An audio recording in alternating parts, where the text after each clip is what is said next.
Dua harta karun tersimpan di Pulau Pasir NTT yang diklaim Australia. Sengketa wilayah antara Indonesia dan Australia terkait Pulau Pasir di selatan Nusa Tenggara Timur kembali menjadi perhatian setelah warga adat Laut Timor mengancam akan menuntut Canberra soal klaim atas pulau tersebut. Sengketa RI Australia soal Pulau Pasir ini sebenarnya sudah terjadi sejak 1974 ketika Canberra Jakarta menandatangani nota kesepahaman soal batas wilayah teritorial. Saat itu, Australia cepat-cepat mengklaim Pulau Pasir sebagai miliknya dan hingga kini menjadi sengketa dengan RI. Pulau Pasir terdiri dari beberapa pulau kecil yang tidak berpenghuni. Australia menyebut klaster pulau ini sebagai Kepulauan Ashmore and Cartier. Pulau Pasir terletak sekitar 170 km dari Pulau Rote, NTT, dan 320 km dari pantai barat Laut Australia. Pemerintah Australia melalui lembaganya Geoscience Australia pun mengakui bahwa kedekatan Pulau Pasir ini dengan Indonesia menjadi sumber utama sengketa.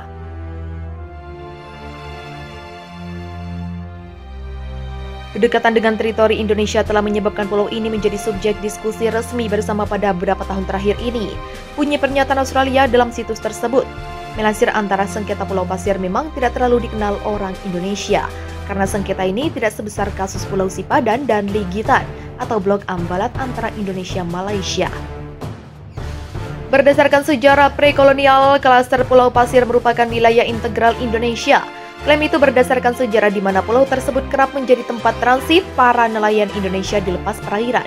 Pengamat hukum internasional dari Universitas Nusa Cendana T.W. Thaddeus menganggap mau antara Indonesia Australia pada 1974 itu pun sebuah kesalahan besar. Secara tidak langsung Indonesia memberikan Pulau Pasir kepada Australia. Ini menjadi masalah hari ini, kata Thaddeus. Minyak dan gas. Sejumlah ahli memperkirakan Pulau Pasir dan perairan di sekitarnya menimbun harta karun berupa cadangan minyak dan gas alam yang melimpah.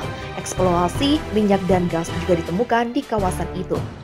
Oleh karena itu, Yayasan Peduli Timur Barat YPTB bersama Australian Jubil Research Center pada September 2022 mendesak Australia untuk menghentikan pengeboran minyak dan gas di perairan Pulau Pasir. Mereka khawatir peristiwa pada 2009 terulang ketika satu kilang minyak Montara meledak dan memusnahkan ratusan hektar rumput laut para nelayan. Selain itu, jumlah tangkapan ikan mengalami penurunan. Beberapa nelayan dan anak-anaknya terluka dan meninggal dunia akibat terkena minyak yang mengalir deras ke perairan NTT. Beberapa wilayah seperti perairan Laut Timor dan Pulau Pasir juga diketahui memiliki potensi gas alam dan minyak yang diperkirakan mencapai 5 juta barel. Klaim sepihak atas Pulau Pasir oleh Australia diduga disebabkan oleh aspirasi negara tersebut untuk menguasai migas di kawasan tersebut. Hal ini terbukti setelah penandatanganan MoU pada tahun 1974 ketika Australia bergerak cepat dengan menggandeng kontraktor migas Australia, Woodside, untuk meneliti kandungan minyak di daerah tersebut dan kemudian menemukan potensinya. Pemegang amanat hak ulayat masyarakat hukum adat di Laut Timor, termasuk yang berada di gugusan Pulau Pasir, Ferdi Tanoni, mendesak pemerintah pusat untuk serius menangani persoalan garis batas laut di Pulau Pasir karena kawasan tersebut rawan bencana perselisihan.